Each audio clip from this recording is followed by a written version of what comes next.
बच्चों, आज के वीडियो में हम प्रॉफिट और लॉस से संबंधित कुछ और क्वेश्चंस करेंगे। एक व्यापारी किसी वस्तु को 27 रुपए में खरीदता है, तो उसका बाइंग प्राइस क्या है? बाइंग प्राइस है 27 रुपए, ठीक है।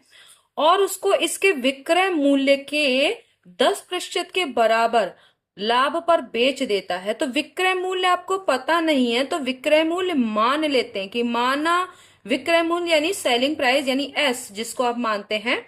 माना विक्रय मूल्य एस बराबर कितना है? एक्स रुपए। अब एक्स रुपए के 10% के बराबर लाभ, तो उसे प्रॉफिट कितना हो रहा है? प्रॉफिट आपको हो रहा है विक्रय मूल्य एक्स है उसका 10% का 10%। तो इसको ऐसे डायरेक्ट भी निकाल देते हैं, एक्स गुणा 10/100 करेंगे ना प्रतिशत जब निकालेंगे। तो यहाँ क्या हो गया? 0 से 0 कट गया, तो आपका हो गया x/10 इतने रुपए, इसे प्रॉफिट हो रहा है। तो विक्रय मूल्य मालूम करना है, यानी विक्रय मूल्य का मतलब एस का मान, ये ठीक है। तो आप जानते हैं ये तो बहुत आसानी से निकाल सकते हैं। प्रॉफिट इक्वल टू क्या होता है? एस माइनस बी होता है कि नहीं? प्रॉफिट की जगह पे क्या लिखेंगे? x/10। और एस क्या है? एक्स है, यानी इसी एक्स की वैल्यू निकालनी है। माइनस बी कितना है? 27। तो x अपॉन 10 को इधर ले आइए, 27 को इधर ले आइए। तो मतलब अगर इस तरफ करेंगे तो क्या हो जाएगा? 27 इधर ले आते हैं और x माइनस एक्स अपॉन 10 इस तरफ ले आते हैं। तो ये 27 बराबर क्या हो गया? 10 को x से गुणा करेंगे तो यहाँ हो जाएगा 10x माइनस एक्स अपॉन पूरा जो एलसीएम होगा वो 10 होगा, ठीक है। तो इस तरह से आप डायरेक्ट निकाल सकते हैं। और फिर ये हो जाएगा आपका 9x/10। तो आपका यहां पर क्या हो गया? इसको यहां पर कर लेते हैं। तो यहां पर 9x/10 बराबर हो गया 27 के। इधर और बराबर की इस तरफ है तो ऊपर ऊपर आप इस तरीके से काट भी सकते हैं, नहीं तो आप देखिए दो तरीके हैं, आपको दोनों बता दे रही हूं। 9 से डायरेक्ट काटिए, 9 तिया 27। और x बराबर क्या हो जाएगा? 3 की 10 से गुणा होगी 30, 30 रुपए। ये विक्रय मूल्य आ गया। नहीं तो आप अगर आप ऐसे करते थे, क्योंकि वहां पे आपको शॉर्ट में करना है तो थोड़ा और शॉर्ट कर सकते थे यहाँ पे, ठीक है। तो ये आप इस तरह से करेंगे। नहीं तो आपको पता है कि 9x/10 बराबर 27। तो आप करेंगे x बराबर क्या होगा? 27 की 10 से गुणा होगी और बटे में 9 आएगा। फिर काटिए, 9 तिया 27 और फिर होगा। आप डायरेक्ट भी ऐसे कर सकते हैं, तब भी 30 रुपए आएगा। तो आप जो चाहें वो कर सकते हैं। तो स्टेप्स को अलग अलग तरीके से किया जा सकता है ताकि आपका टाइम बच जाए। किसी वस्तु का विक्रय मूल्य क्रय मूल्य का 4/3 गुना है, तो मान लेंगे, ये पहला सवाल हो गया। माना क्रय मूल्य यानी बाइंग प्राइस बी लिख देते हैं, ये है एक्स रुपए, ठीक है। तो विक्रय मूल्य क्या है? यानी एस। अब आप विक्रय मूल्य पूरा नहीं लिख के एस लिख देते हैं, ठीक है। एस बराबर क्या है? यानी सेलिंग प्राइस। तो वो हो गया क्रय मूल्य यानी एक्स का कितना गुना? 4/3, यानी 4x/3। ये आपका इतने रुपए आपका जो होगा विक्रय मूल्य होगा। तो लाभ प्रतिशत निकालना है। तो अगर एस और बी मालूम है तो प्रॉफिट आप निकाल सकते हैं। प्रॉफिट होता है S minus B. S minus B करेंगे तो 4x/3 में से एक्स आप घटा देंगे तो क्या कितना हो जाएगा? ये हो जाएगा 4x, एलसीएम 3 आएगा। तो 4x माइनस 3x, तो यहां हो जाएगा x/3। ये आपका प्रॉफिट आ गया। अब प्रॉफिट आ गया तो प्रॉफिट परसेंटेज आप आराम से निकाल सकते हैं। प्रॉफिट परसेंटेज बराबर हो जाता है, आप जानते हैं, प्रॉफिट गुणा 100/बी। बी यानी आप उसे बाइंग प्राइस पे ही निकालते हैं, यानी क्रय मूल्य पर। अब पी की जगह पे रखिए x और अपॉन 3, ये जो 3 है वो जो है नीचे ही जाएगा, गुणा में हो गया 100। बी की जगह पे क्या है? बी आप जानते हैं कि आपका है एक्स। बी एक्स है कि नहीं है? क्योंकि आपका क्रय मूल्य माना है आपने एक्स। तो ये जो है एक्स से एक्स कट जाएगा। अब जब एक्स से एक्स कटेगा तो 3 से 100 को आप भाग करेंगे तो देखिए काटेंगे तो 3 तिया 9, फिर एक बचेगा 10 हो गया, 3 तिया 9। फिर आप दशमलव लगाएंगे, फिर 3 3, इसी तरीके से आता रहेगा। तो ये इतने प्रतिशत हो गया। अगर इसे भाग रूप में इस तरह से लिखे भिन्न के रूप में तो ये हो गया 33 सही, फिर 1/3%। तो दोनों तरीके सही हैं, आप कैसा भी कर सकते हैं। अब अगला सवाल करते हैं। इस सवाल में है एक व्यक्ति रुपीज, अब देखिए इनको हाईलाइट कर लिया कीजिए, 1250 में 2 कुर्सियां खरीदता है, ठीक है। अब आपको ये नहीं पता कि कौन सी कुर्सी कितने में या बराबर में खरीद रहा है, बराबर रुपए में, या एक को ज्यादा एक को कम में। वह एक को 5% हानि पर तथा दूसरे को 20% लाभ पर बेचता है, यदि कुल मिलाकर ना उसे कोई लाभ हुआ ना कोई हानि, है ना। तो जितना हानि पर बेच रहा है उतना ही उसे लाभ भी मिल जा रहा है, तो बराबर रह रहा है। दोनों कुर्सियों का क्रय मूल्य तो अलग अलग है। तो मान लेते हैं कि अगर माना पहली कुर्सी का क्रय मूल्य एक्स मान लीजिए, तो दूसरी कुर्सी का क्रय मूल्य क्या हो जाएगा, क्योंकि दोनों कुर्सियां कुल मिला के 1250 में खरीदी हैं, तो दूसरी कुर्सी का क्रय मूल्य हो जाएगा 1250 में से आप एक्स घटा देंगे तो दूसरी का आ जाएगा। नहीं, ये तो आपको समझ में आ ही गया होगा कि दोनों मिला के क्या है 1250। पहली को 5% हानि पे बेचता है, तो जिसका क्रय मूल्य हमने एक्स माना उसको हानि है, तो पहले वाली कंडीशन क्या है, हानि हो रही है उसे 5% की, यानी लॉस परसेंटेज है 5%। तो आप उसकी हानि क्या हो जाएगी, हानि यानी लॉस। अब देखिए हमने शॉर्ट में वरना हानि लिखते हैं तो आप इतना लगता है टाइम। लॉस बराबर क्या हो जाएगा, क्रय मूल्य का यानी एक्स का 5%। एक्स का 5% क्या हुआ, एक्स गुणा 5/100, यानी 5 से काटिए, 5 दूनी 10, ये हो गया एक्स बट्टा 20। हो गया कि नहीं हो गया, ये आ गया आपका लॉस।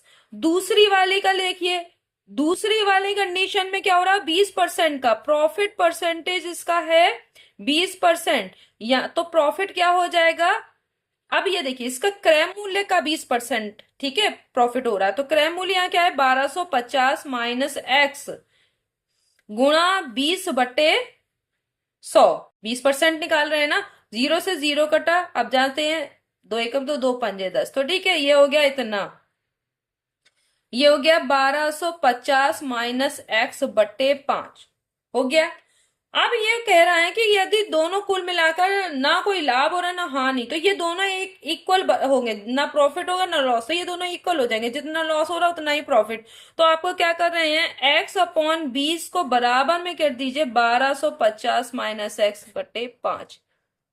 ठीक है, तो 5 से यहां भी देखिए, अगर बराबर के साइन के, जैसा कि हमने इधर वाले में किया था, बराबर के साइन के दोनों तरफ है तो अंश और अंश को और हर को काटा जा सकता है। और अगर ऐसा नहीं है एक ही तरफ है तो अंश को हर से, हर को अंश से ही काटा जा सकता है, ये नियम है। तो यहां हो गया 5 चौक 20, नीचे नीचे काट सकते, ऊपर नहीं काट सकते, ठीक है। ये आप ध्यान रखिएगा, अगर बराबर के दोनों तरफ है तो इस तरफ इस तरह करना है। तो अब क्या हो जाएगा, ये x बराबर 4 से इसकी गुणा हो जाएगी। तो देखिए ऐसे भी सीधे गुणा कर सकते हैं, 1250 का दुगुना होता है 2500, यानी और 2500 का दुगुना, भाई 2 बार दुगुना करना है।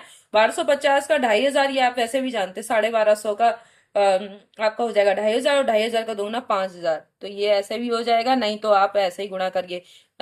देखिए 0 का 0 हो जाएगा, 4 पंजे 20 का 0, 2 बचे, 4 दूनी 8 और 2 10, और 4 और 1 करेंगे, 4 एकम 4 और 1 5, 5000 आ रहा है, माइनस 4x। अब ये 4x इस तरफ जाएंगे तो क्या हो जाएगा, जुड़ जाएंगे, x प्लस 4x, यहाँ वहां पे डायरेक्ट आप 5x लिख सकते हैं, बराबर 5000।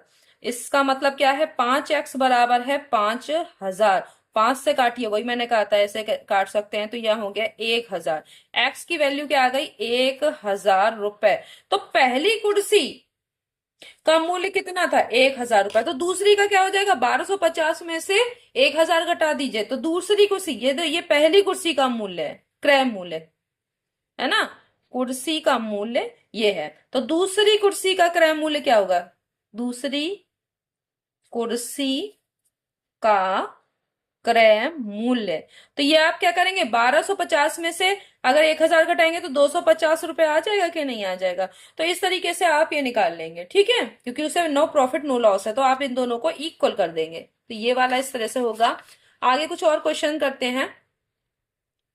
इसमें है, एक पशु व्यापारी यदि किसी गाय को 730 के स्थान पर 750 में बेचता, 2 बार है, ये S1 है सेलिंग प्राइस और ये है S2, तो उसे 10% अधिक का लाभ होता, यानी जितना पहले में, दोनों में लाभ हो रहा है उसे, तो अगर पहले में जितना लाभ हो रहा है उससे 10% ज्यादा लाभ होता, तो गाय का क्रय मूल्य ज्ञात कीजिए।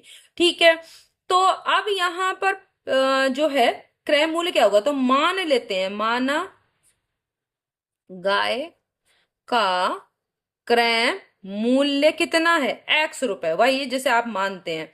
तो इसमें पहले वाले में अगर प्रॉफिट निकालना है तो कैसे निकालेंगे, पहले वाले का प्रॉफिट होगा, देखिए सेलिंग प्राइस S1 पहले वाले के लिए है 730 रुपए, आप ये जानते हैं। तो P1 प्रॉफिट जो होगा आपका पहले वाले पे कितना हो जाएगा, आपको जानते होंगे कि क्या करते हैं आप, 730 माइनस एक्स करेंगे। क्यों, क्योंकि आप फॉर्मूला जानते हैं, P बराबर होता है S माइनस बी, जितने में बेचा है उसमें से खरीदा वाला घटा दीजिए तो प्रॉफिट पता चल जाता है। तो ये हो गया पहले वाले के लिए, हो गया कि नहीं हो गया। इसका परसेंटेज अगर आप निकालेंगे, प्रॉफिट परसेंटेज पहले वाले का, तो क्या हो जाएगा, आप जानते हैं इसका भी फॉर्मूला आप जानते होंगे, प्रॉफिट परसेंटेज बराबर होता है प्रॉफिट गुणा 100 बटे में क्या होता है बी, ये दोनों फॉर्मूले लगेंगे। तो यहां हो जाएगा 730 माइनस एक्स गुणा में क्या 100 बटे बी कितना है एक्स, क्योंकि एक्स क्रय मूल्य है, क्रय मूल्य क्या होता है बी, ठीक है, बाइंग प्राइस। अब ऐसे ही P1 निकाल लिया आपने, P2 क्या होगा, तो देखिए एक्स तो वही है, S2 क्या है, यानी कितने में सेलिंग प्राइस आपका बदल गया है, वो है 750 रुपए। ठीक है, तो अब P2 को हम डायरेक्ट P2 परसेंटेज ही निकाल दे रहे हैं, क्यों, देखिए P1 जैसे निकाला था वैसे ही P2 निकालेंगे यहाँ के लिए, तो P यहीं पे तो रखा हुआ था, देखिए आप कैसे निकालेंगे, तो यहाँ P2 निकालेंगे का परसेंटेज, तो यहाँ हो जाएगा P2 यानी दूसरे में प्रॉफिट कितना है, तो प्रॉफिट हो जाता है 750 माइनस एक्स, 750 में अब की बार बेची है, ये P2 हो गया गुणा 100 बटे में क्या हो जाएगा x वही रहेगा। अब ये P1 P2 आपको पता चल गए, क्या कहा है, पहले वाले में जितना लाभ हो रहा है उससे 10% ज्यादा का लाभ दूसरी बार में जो जब विक्रय मूल्य इतने में बेच रहा है तो हो रहा है, यानी इन दोनों लाभों का जो प्रतिशत है उसका डिफरेंस क्या है 10%। भाई इसमें जितना प्रॉफिट हो रहा है 730 रुपए में बेचने पर प्रॉफिट परसेंटेज, उससे उससे जब इस वाले में बेच रहे हैं तो 10% का ज्यादा लाभ हो रहा है, तो इन दोनों का डिफरेंस है। तो आप क्या करेंगे, यानी P2% जो निकाला माइनस P1% बराबर है 10% के, ठीक है, इनको कर दिया। अब इनको रख दीजिए 10 के बराबर, तो क्या होगा आपका 730 माइनस एक्स गुणा 100 बटे एक्स माइनस 730 नहीं होगा, P2 है तो 750 है, ठीक है, यहाँ पे 750 है, माइनस P1 कर रहे हैं तो यहाँ हो जाएगा 730 माइनस एक्स गुणा 100 बटे आपका x बराबर 10 हो गया।